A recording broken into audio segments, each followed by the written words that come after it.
24 de fevereiro de 2022, a Rússia inicia a invasão à Ucrânia. Porém, essa não foi a primeira vez. A Rússia já invadiu a Ucrânia em 1918, 2014 e agora novamente em 2022. Esse vídeo será um guia definitivo e imparcial para entender o porquê da Rússia ter invadido a Ucrânia.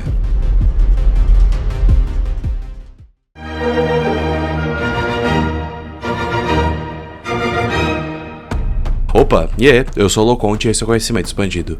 À medida que o número de mortos da guerra aumenta, Putin é acusado de destruir a paz na Europa. Infelizmente, a politização sobre esse tema está muito alta. De um lado, uma narrativa de direita dizendo que Putin é um megalomaníaco que está invadindo a Ucrânia apenas para expandir seu império e atacar o Ocidente, e de outro, uma narrativa da esquerda dizendo que a Rússia está apenas recuperando seu antigo território e se protegendo da OTAN. Porém, o Conhecimento Expandido não é nem de direita e nem de esquerda. O canal é unicamente fiel aos fatos.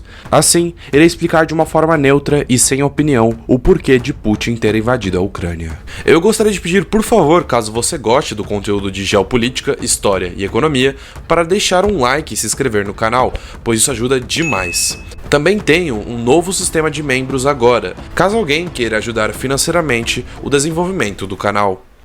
Conheça agora a CE Store Brasil, a loja de camisetas engajadas do Conhecimento Expandido. Quer ajudar o canal e ainda demonstrar suas ideias e admiração por figuras históricas e políticas? Então compre agora sua camiseta enviesada.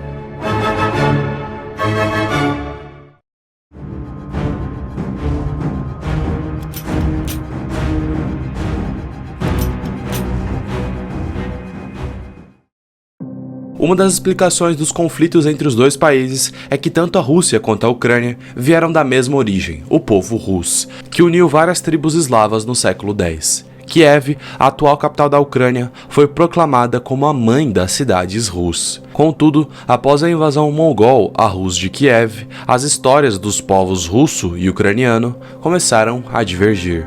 O Império Mongol, inclusive, possui um vídeo próprio aqui no canal. Essa invasão gerou uma fragmentação do povo Rus, que ao sul se tornou o povo ucraniano, que foi dominado por muito tempo pelos poloneses e lituanos. A porção norte do povo Rus se desenvolveu e acabou formando o poderoso Estado Russo.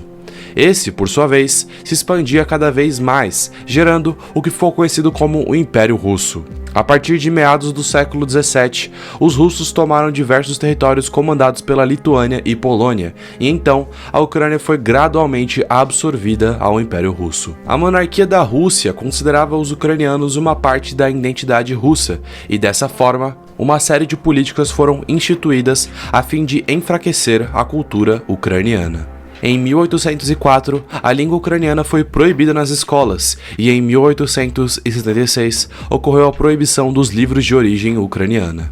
Durante a Revolução Russa, no início de 1918, a Ucrânia declarou sua total independência, expressando sua vontade de ser soberana. Porém, os soviéticos não aceitaram e a Ucrânia se tornou um campo de batalha na Guerra Civil Russa.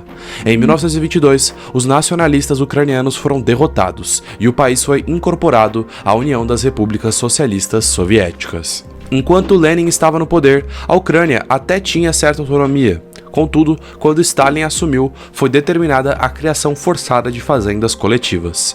Pequenos proprietários ucranianos que se negaram a coletivizar suas fazendas começaram a sofrer perseguições e movimentos nacionalistas foram suprimidos. A Ucrânia era uma nação conhecida pelas terras férteis e grande produção de cereais, mas no início da década de 30 não tinha o que comer, graças a questões climáticas e políticas de Stalin que exponenciaram a fome. Assim, cerca de 4 milhões de ucranianos morreram de fome no episódio que ficou conhecido como Holodomor, que possui um vídeo próprio aqui no canal. Durante a Segunda Guerra Mundial, o rancor dos ucranianos contra os soviéticos era tão grande que quando os alemães invadiram a Ucrânia, foram recebidos como libertadores, achando que finalmente estariam livres dos soviéticos. A partir daí, surgiu um mito de que a Ucrânia seria um país nazista, ideia que vou comentar posteriormente no vídeo. Ao contrário do que os ucranianos esperavam, o controle alemão sobre os territórios ocupados manteve as fazendas coletivas e iniciou uma política de genocídio contra judeus. Dessa forma, a maioria da população nos territórios ocupados passou a opor-se aos nazistas. Após o fim da Segunda Guerra Mundial, a Ucrânia permaneceu membro da União Soviética até 1991.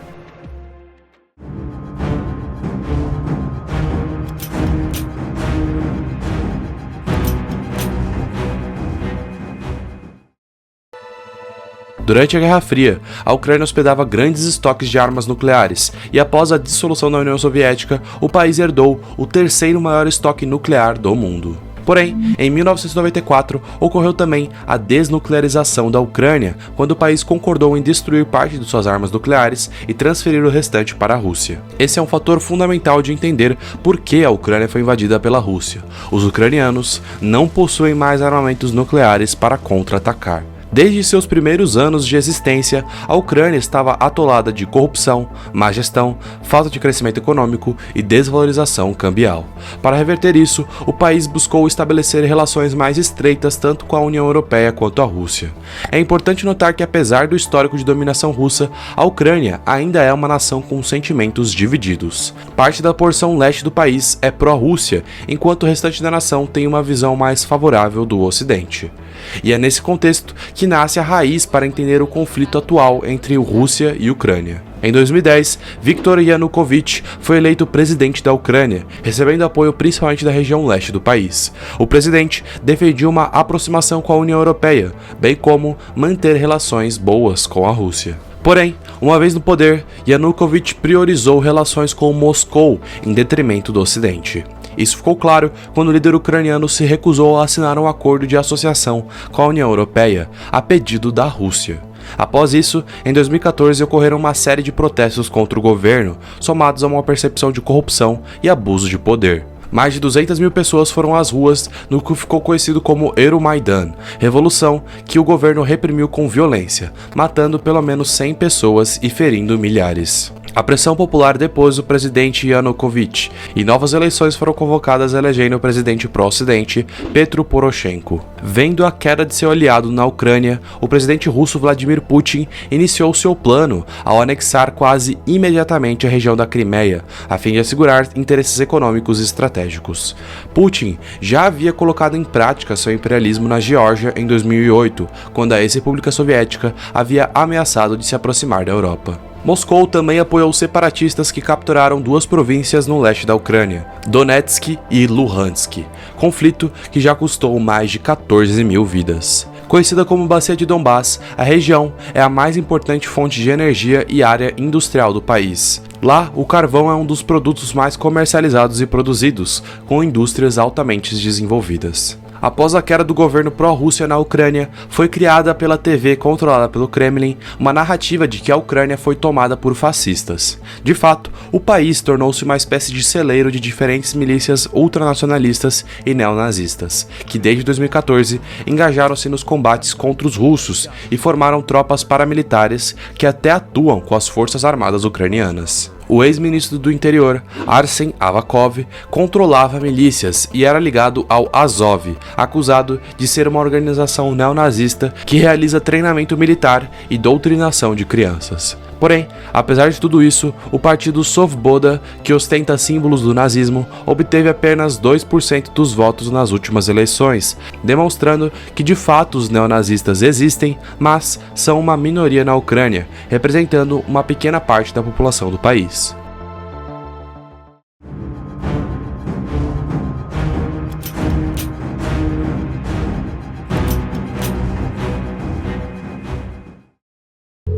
No final de 2021, a Rússia começou a enviar um grande número de tropas perto das fronteiras com a Ucrânia, enquanto negava repetidamente que iria atacar. A guerra na Ucrânia começou oficialmente na madrugada do dia 24 de fevereiro de 2022, mas a decisão do líder russo Vladimir Putin de invadir o país foi tomada muito tempo atrás. O presidente russo reconheceu a independência das províncias Donetsk e Luhansk, na região do Donbás, o que desrespeitaria um acordo de paz assinado em 2015. Ao reconhecer as áreas separatistas controladas por representantes russos como independentes, Putin estava dizendo ao mundo que elas não faziam mais parte da Ucrânia. A cada dia que passa, as tropas russas estão se aproximando da capital da Ucrânia, Kiev. Putin também alertou outros países que qualquer tentativa de interferir na ação russa levaria a consequências que eles nunca viram antes. Mas então, por que exatamente Putin atacou? Conflitos separatistas no leste da Ucrânia. Como dito anteriormente, nas províncias Donetsk e Luhansk existem movimentos separatistas fomentados e financiados pela Rússia. Com a invasão de Putin à Ucrânia, os russos poderão anexar esses territórios ao seu domínio, o que vai garantir mais reservas de recursos naturais. A aproximação da Ucrânia com o Ocidente. A Rússia se sente incomodada com os movimentos da Ucrânia de aproximação com instituições ocidentais, tanto a OTAN como a União Europeia. Putin invadiu a Ucrânia antes que ela entrasse na OTAN, uma vez que se ela conseguisse isso, seria uma ameaça muito mais próxima ao território russo. Além disso, Putin sabia que enquanto a Ucrânia não estivesse na OTAN, os riscos de os países ocidentais interferirem na invasão seriam mínimos. Queda de aliados estratégicos. Durante a Guerra Fria, o Pacto de Varsóvia trazia uma segurança para a Rússia, que estava cercada de aliados. Atualmente, várias das antigas repúblicas socialistas se viraram contra a Rússia e se tornaram pró-Ocidente, quando a União Soviética caiu, deixando a Ucrânia um dos últimos países restantes a não estarem na OTAN. Fator geográfico. Da Polônia até os Montes Urais, existe uma grande planície na Europa, região extremamente difícil de se defender militarmente. Anteriormente, essa região era dominada pelo Pacto de Varsóvia e, portanto, caso algum inimigo invadisse, teria que passar por esse bloco antes. Atualmente, essa região está desprotegida a uma possível invasão à Rússia por parte do Ocidente. Combustíveis e energia.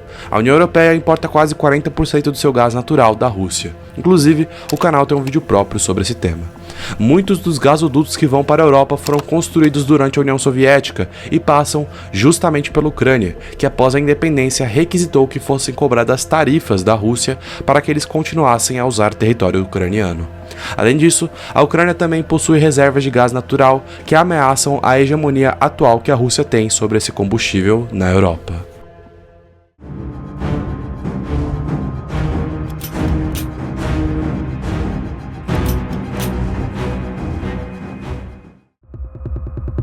Esses são tempos aterrorizantes para o povo da Ucrânia e terríveis para o resto do continente europeu, que está testemunhando uma grande potência invadindo um vizinho pela primeira vez desde a Segunda Guerra Mundial. Atualmente, o presidente da Ucrânia, Volodymyr Zelensky, lidera o país contra o ataque russo.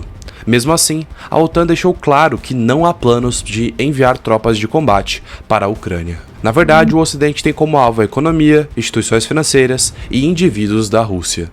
A União Europeia, Estados Unidos, Reino Unido, Japão e Canadá estão cortando os principais bancos russos da rede internacional de pagamento SWIFT, que permite a transferência rápida de dinheiro através das fronteiras. Enquanto avança sobre o território ucraniano, Putin quer que a OTAN retire suas forças e infraestrutura militar dos territórios membros que aderiram à aliança desde 1997 e não coloque armas de ataque perto das fronteiras da Rússia. Isso significa Europa Central, Europa Oriental e Bálticos. Mesmo com tudo isso dito no vídeo, ainda é incerto saber o que Putin realmente quer na Ucrânia. Seu objetivo final pode ser apenas assegurar as zonas separatistas de Donetsk e Luhansk, assim como ele anexou a Crimeia. Ele também pode destituir o atual governo e colocar um novo líder na Ucrânia pró-Rússia, como era antes de 2014.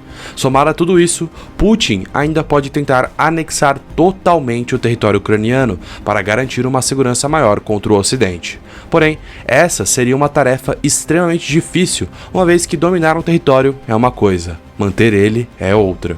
Os ucranianos estão se armando cada vez mais e se preparando até para uma guerra de guerrilha. A Rússia precisaria enviar quase todo o seu exército para poder assegurar o domínio sobre todo o território ucraniano.